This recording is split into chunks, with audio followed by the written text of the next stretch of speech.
There's no feeling more intense than starting over.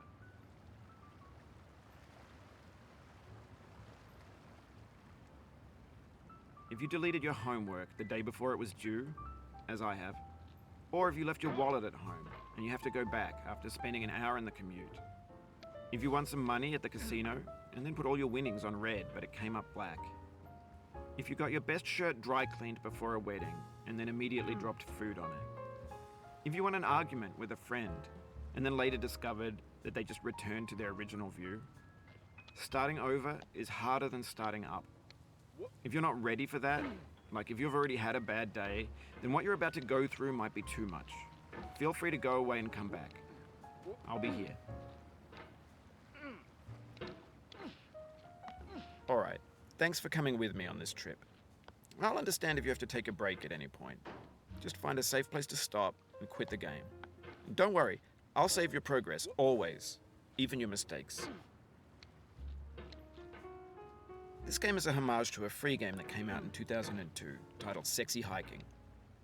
The author of that game was Jazuo, a mysterious Czech designer who was known at the time as the father of B games. And B games are rough assemblages of found objects. Designers slap them together very quickly and freely, and they're often too rough and unfriendly to gain much of a following. They're built more for the joy of building them than as polished products. In a certain way, Sexy Hiking is the perfect embodiment of a B game. It's built almost entirely out of found and recycled parts, and it's one of the most unusual and unfriendly games of its time. In it, your task is simply to drag yourself up a mountain with a hammer. And that act of climbing, in the digital world or in real life, has certain essential properties that give the game its flavor. No amount of forward progress is guaranteed. Some cliffs are too sheer or too slippery, and the player is constantly, unremittingly in danger of falling and losing everything. Anyway, when you start Sexy Hiking, you're standing next to this dead tree that blocks the way to the entire rest of the game. It might take you an hour to get over that tree, and a lot of people never got past it. You prod and you poke at it, exploring the limits of your reach and your strength, trying to find a way up and over. And there's a sense of truth in that lack of compromise. Most obstacles in video game worlds are fake. You can be completely confident in your ability to get through them once you have the correct method or the correct equipment or just by spending enough time. In that sense, every pixelated obstacle in Sexy Hiking is real. The obstacles in Sexy Hiking are unyielding, and that makes the game uniquely frustrating. But I'm not sure Jazuo intended to make a frustrating game. The frustration is just essential to the act of climbing, and it's authentic to the process of building a game about climbing. A funny thing happened to me as I was building this mountain. I'd have an idea for a new obstacle, and I'd build it, test it, and it would usually turn out to be unreasonably hard. But I couldn't bring myself to make it easier. It already felt like my inability to get past the new obstacle was my fault as a player rather than as a builder. Imaginary mountains build themselves from our efforts to climb them, and it's our repeated attempts to reach the summit that turns those mountains into something real. When you're building a video game world, you're building with ideas, and that can be like working with quickset cement. You mold your ideas into a certain shape that can be played with, and in the process of playing with them, they begin to harden and set until they're immutable, like rock. And at that point, you can't change the world. Not without breaking it into pieces and starting fresh with new ideas.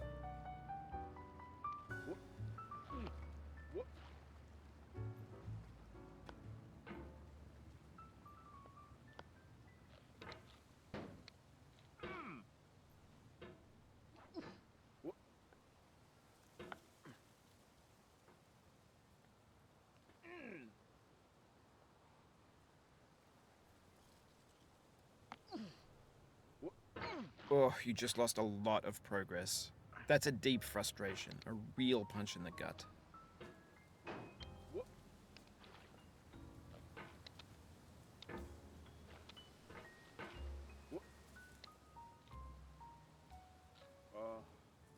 Oof, sorry about that.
happen again. Keep on trying, don't let it get to you.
For years now, people have been predicting that games would soon be made out of prefabricated objects, bought in a store and assembled into a world.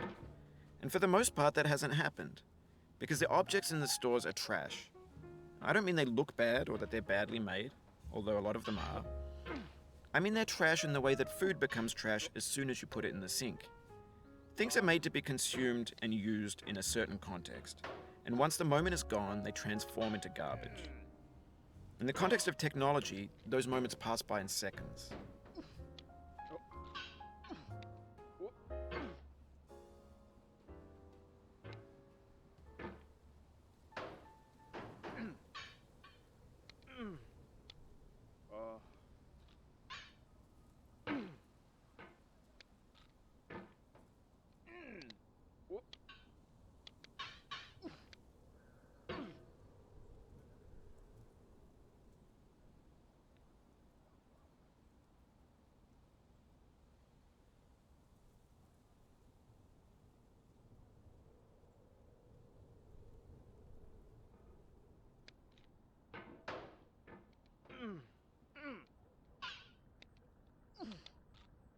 Over time, we've poured more and more refuse into this vast digital landfill that we call the internet.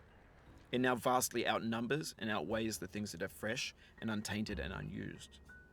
When everything around us is cultural trash, trash becomes the new medium, the lingua franca of the digital age. And you can build culture out of trash. But only trash culture. B games, B movies, B music, B philosophy. Maybe this is what digital culture is. A monstrous mountain of trash, the ash heap of creativity's fountain. A landfill with everything we ever thought of in it. Grand, infinite, and unsorted.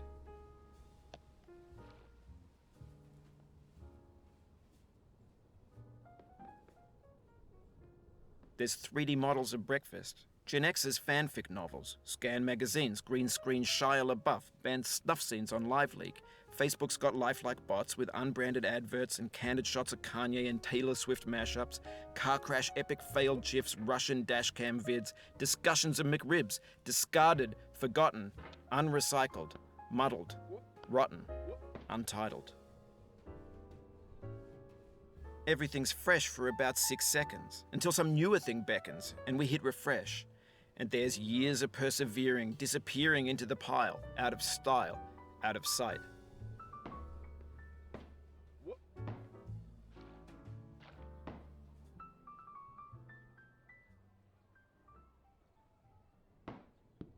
In this context, it's tempting to make friendly content that's gentle, that lets you churn through it but not earn it. Why make something demanding if it just gets piled up in the landfill, filed in with the bland things?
This thing that we call failure is not the falling down, but the staying down. Mary Pickford.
Get nasty, old boy.